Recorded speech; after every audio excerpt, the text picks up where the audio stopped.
Ready? Secret Spring, man. This map is super funky with the middle passage. Okay, Tigan Zero is ready. Polarizer is ready, so we're gonna start. Countdown is going down. Everybody, welcome back to this After Hours Gaming League match between Google Cardboard and Tableau Software. I'm Metal and I'm with an Immortal Kid, and we're jumping into Secret Spring, a PvP. Yeah, man, PvP on a two-player map could lead to some crazy game, especially if somebody decides to go two-gate. And that's something you really like to do, right? I go... Actually, no, I'm not super cheesy anymore. I go, like, 3-stalker rush. I'm not cheesy anymore. I go 3-stalker rush. But that's standard, though. That's standard. Yeah, 3-stalker rush into robotics is, like, one of the newer builds. And now people are doing, the back in the wall days, 3-stalker rush, robo, and then, immortal war prism harass while you're getting your expansion. So... Well, spawning in the bottom left-hand position, representing Tableau Software, we have our purple Protoss. His name is Tigan Zero. And spawning on the right-hand corner of Secret Spring, we're going to have the teal Protoss representing Google Cardboard. It's going to be Polarizer. Polarizer. That's a good name. Polarizer going for the safer pylon to just wall off into his Nexus, create a small sim city. Meanwhile, Tigan Zero is going for pylon closer to... the ramp, maybe because he wants to see if the probe is about to get there into his base. What do you think about that? What do you like to do in particular as Protoss? I do what Polarizer does.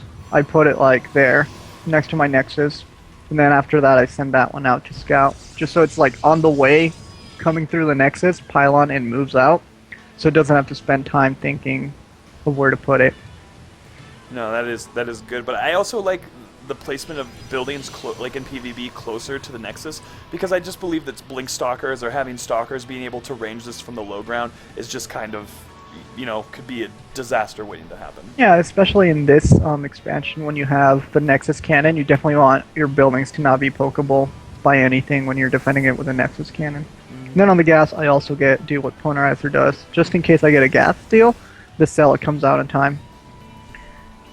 Cybercore on the way for Polarizer, who's not scouting just yet. Tigan's gonna chase this probe around. Is he not building it? He's on his way to build it now. I mean, he had his gas, and he only has 2 people in his single gas geyser right now. What does this tell you? He might be setting up for the second gas. So he's thinking until he see how he's coming back to scout. And he did the gas deal. No, he's gonna probably get his second gas and try to 4-gate. This forces the Protoss to build this sell it, or else his gas is super delayed. And it seems like Polarizer might go for a 4-gate from here. Let's see if it takes its gas or not. So creates these crazy like little mental games that Polarizer is now forced to either delay his gas or just 4-gate you. And then if you expect him to 4-gate you, you build the sentry like Tigan Zero is doing. Hold it, get your expansion, and then move out with the robo facility. Wow. Tigan did take that gas right now, so we'll see what he does plan to do, and how many probes he decides to put on it. But he'll probably go ahead and put 3 on all of them very soon. Yeah, Polarizer getting 2 more gateways. There you go, man. You got forced into a 4-gate. Either that or who's going to do it anyway. Oh. Nexus down for Tigan Zero. Oh no, this poor sentry, as the chat is mentioning, the poor sentry got stuck between the pylon. So at least it can still force field. Probe is coming down. Polarizer is definitely going to 4-gate his opponent. Wow. He's got to build a pylon though. Not even just a proxy one soon. There we go. So...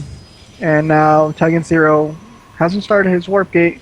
He's being super greedy and getting a Nexus. So as long as his sentry realizes what's about to happen in force fields right now, he'll be super safe. Dude, pointers are not going just yet.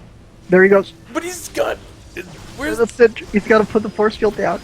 He's not doing the force field. It died a horrible death, and now it's coming in. Another proxy pylon coming down right there at the bottom of the ramp.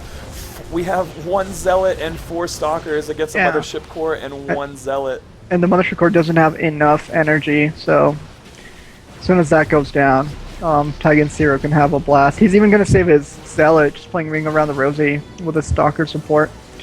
He's going to go for this pylon, disable those gateways. And now he's building a pylon on top of his opponent's base. So this is going to be super done now. Yeah, unfortunately, just a good read and being able to just go right in 4 gate. I believe. I don't think that Tegan had enough information to. Oh, he just left. Yeah. Oh. I don't think he had enough information to really think that he could, expand. I think he was like banking up on that sentry, he just wasn't looking there. If he had a probe going through that little hallway between the rocks and sees the probe die, then he can focus on his sentry to force field. Okay. So yeah, that's what happens. It's pronounced 1-2-0. Tableau. Tableau. Sorry, guys. It's